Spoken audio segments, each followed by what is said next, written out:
I want to use swear words to describe how sickening it makes me feel when people talk about white privilege. Me too, dude. I wonder what's gonna come out of your mouth. I get offended when people say stupid things about other people that's unjustified. I tell you, as sure as I'm sitting here, I had many friends on the police department that were white. Some of them had stories of overcoming adversity that I could not even begin to understand. Now, you may not be overly racist, but nonetheless, to just be very aversive about race and racism makes it seem as if racism is of the past when it's not. But never mind that the American film Minari by the Korean American director Lee Isaac Chung was placed in the best foreign language film, despite it being in both Korean and English when it should have gotten an American award, since it is an American film, but nonetheless it situates Asians as the exotic other of the West. They had situations, social, economic situations that they were in that blow my mind. As a black man in America, I have never dealt with some of the things that some of them had dealt with. Period.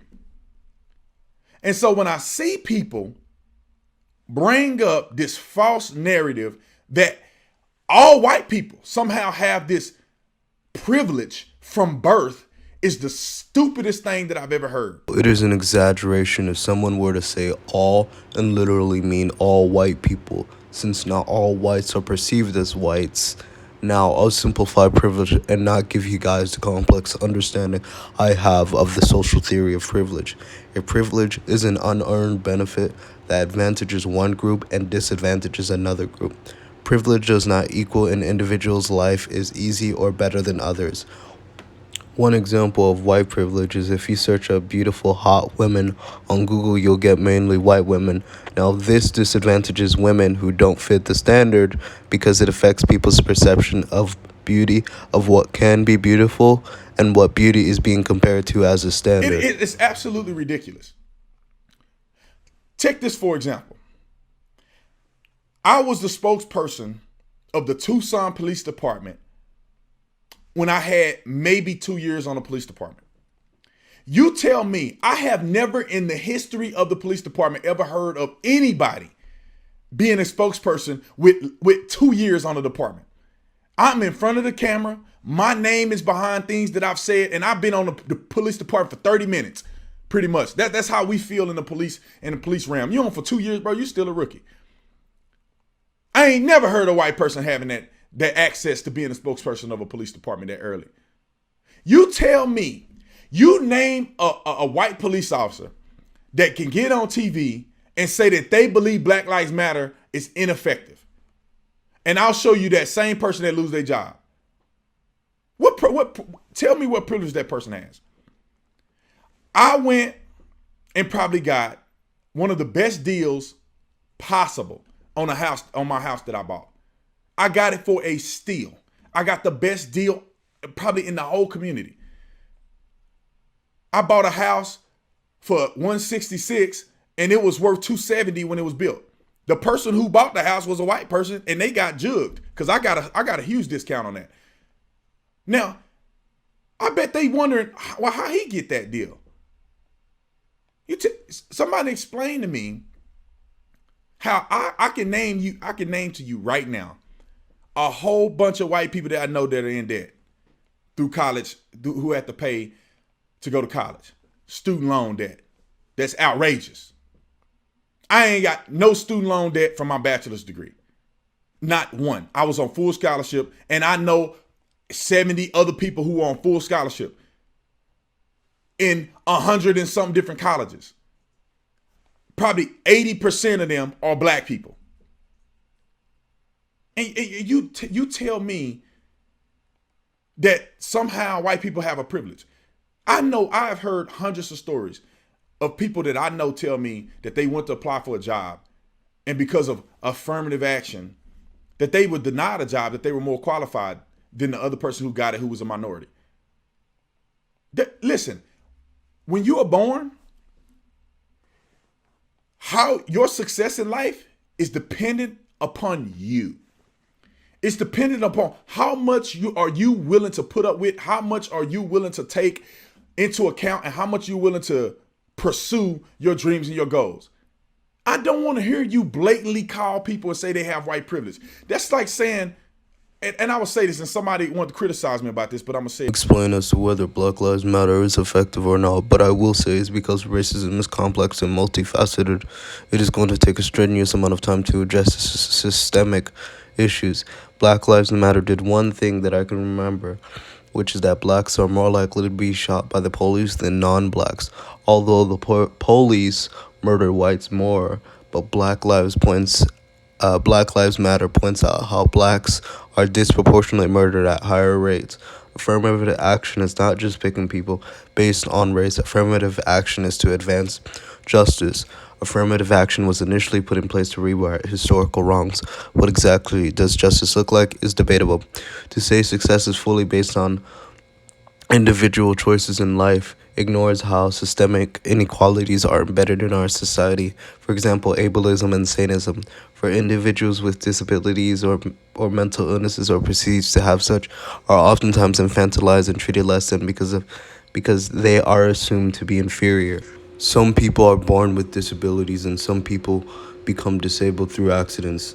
The older someone gets, the more likely they are to become disabled. For example, Title III of the Americans with Disabilities Act requires, in some instances, to require institutions to have accommodations for individuals with disabilities.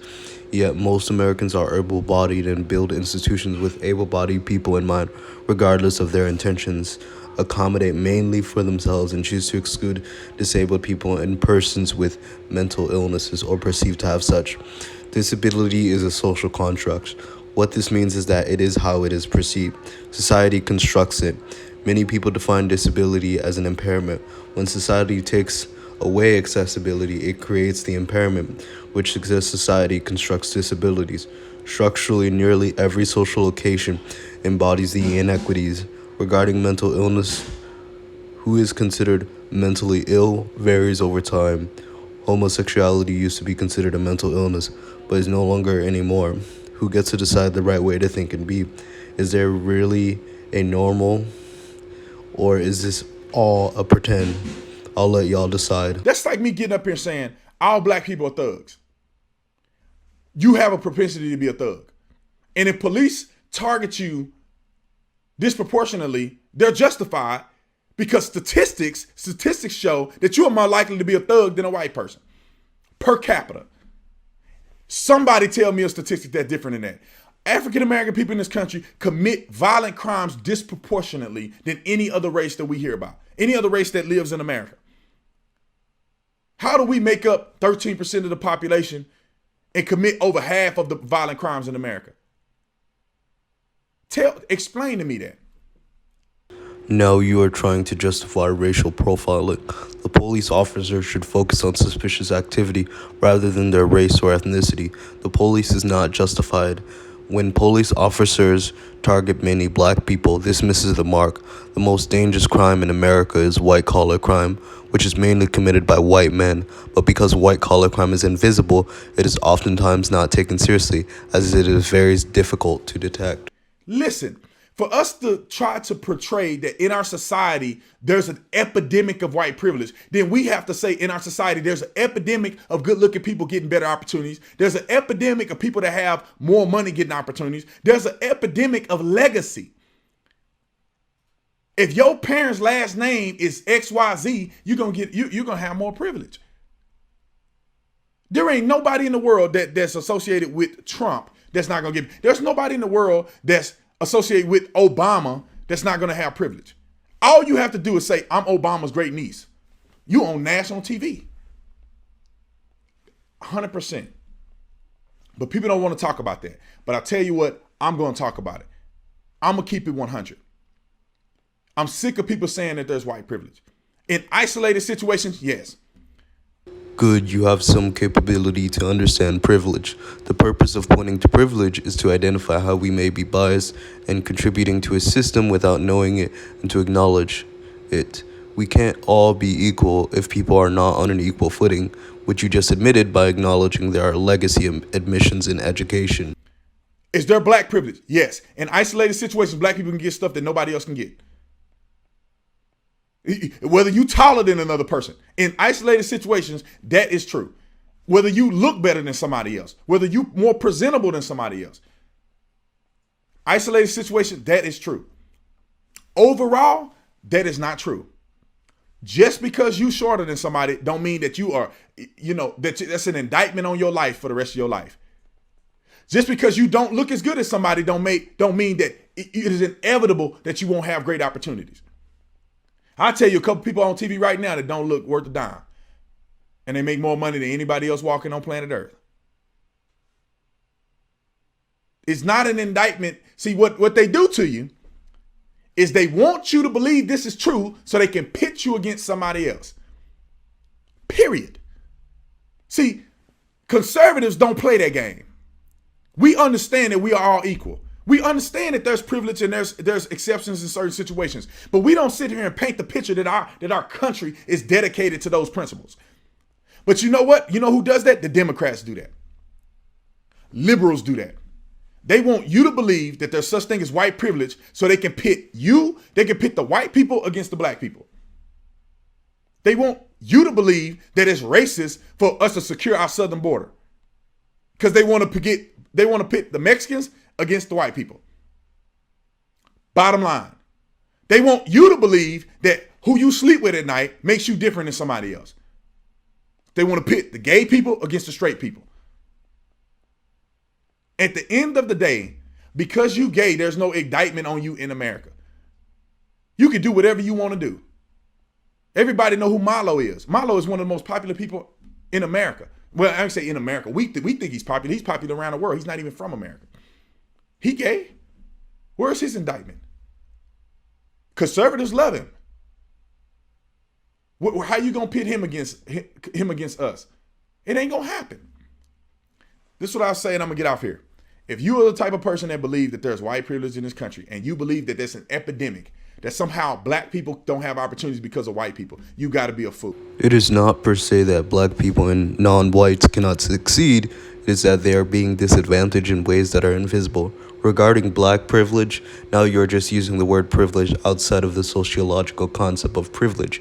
You are just referring to benefits. Yes, there are benefits, but privilege applies only to groups who have historically been advantaged, which requires a dominant group and a subordinate group, whether intentional or not, which highlights how unfairness is often embedded in our attitudes, and that is why it is invisible. I don't want to make this video too long, so I will leave all my sources below.